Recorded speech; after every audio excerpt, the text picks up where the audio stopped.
sobre taxa equivalente, né? A aula de hoje a gente vai abordar um pouco dos conceitos que envolvem taxa equivalente, tá ok?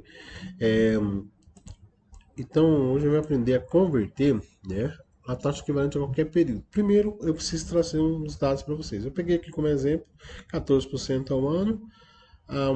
Aí a frequência que foi dada aqui ao ano, né, que é a taxa declarada, né, da frequência declarada é o ano.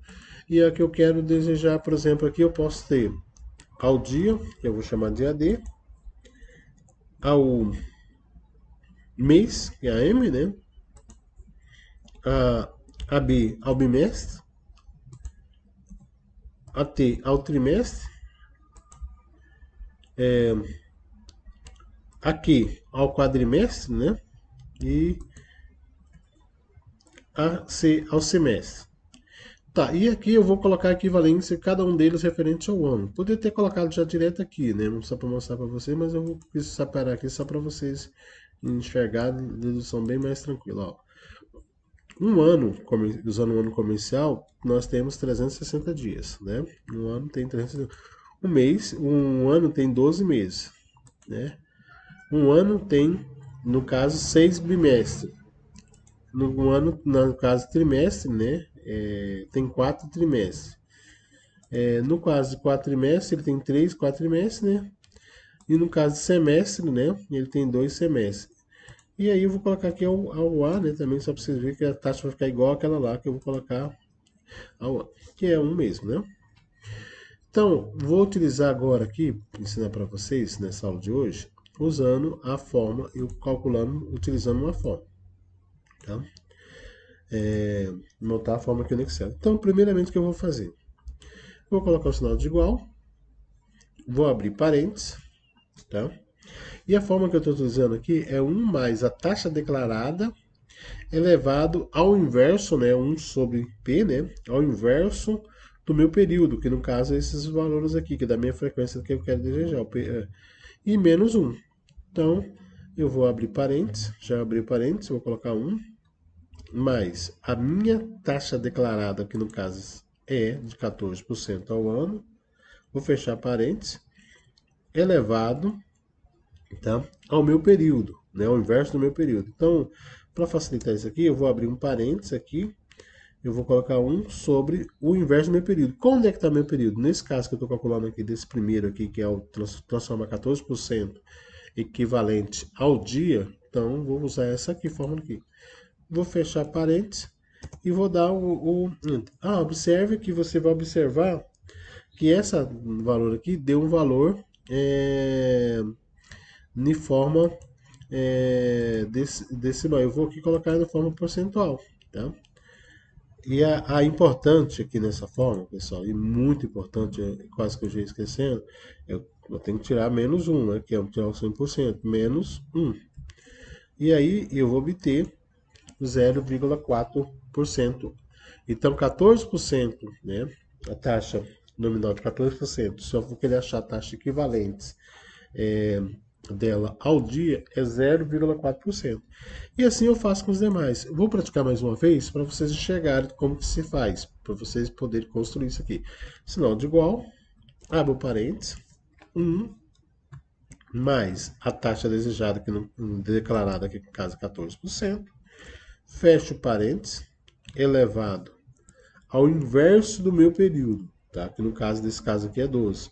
Então, elevado, eu vou abrir um parênteses, a 1 dividido, né? A 1 dividido pelo meu período, que nesse caso aqui é 12. Fecho parênteses, dou um espaço, menos 1. E aí eu vou obter a minha taxa.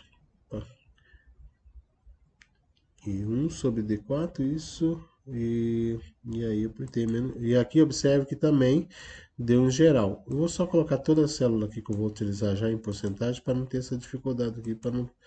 E aí já apareceu 1,1, que é a taxa em forma percentual. Aí você escolhe até 2 casas decimais, 3 casas decimais.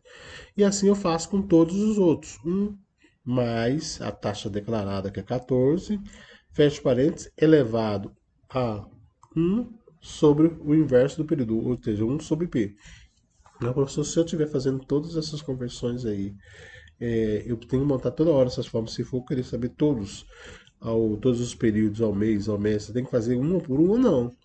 Depois você já sabe como fazer a primeira. Aqui eu vou só ensinar você a fazer aqui. Você vai travar essa célula, nós chamamos de travamento. Para você travar, você vai apertar FN e o F4 no computador, né? Lá na tecla do computador. Então você vai estar conseguindo travar. E aí você travou, né?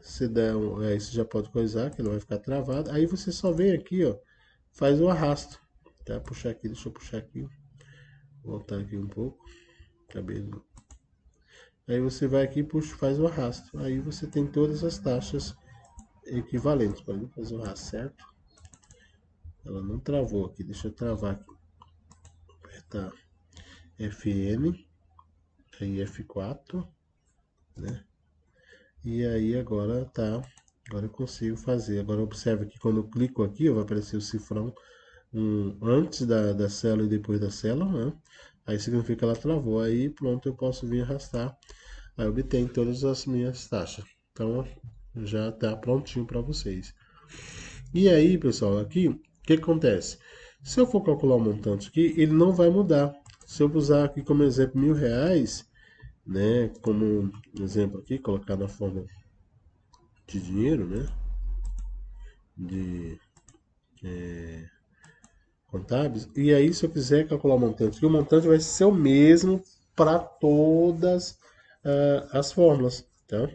Então eu consigo ter um montante o mesmo para todas as formas, né? E aí eu consigo, por exemplo, travar o valor aqui do montante, e aí que é o mesmo o do capital, e eu vou usar para todas as outras que vai variar. E aí eu consigo fazer esse cálculo, não vai mudar de jeito nenhum. Você pode calcular o montante por cada uma das taxas aqui, né? Não sei se vocês lembram da forma da taxa de montante, né? Para montar a célula, né? Você vai colocar montante, né, igual que é o valor do montante, né, a célula do capital, 1 mais i elevado a n, aí você já tem o valor do montante, você vai ver que ele não vai mudar. Espero que tenha ajudado vocês, que vocês consigam aprenda como calcular a taxa equivalente, né, que está em um determinado período para qualquer outro período, tá? Até a próxima aula, onde é que eu vou falar para vocês de taxa nominal e taxa efetiva.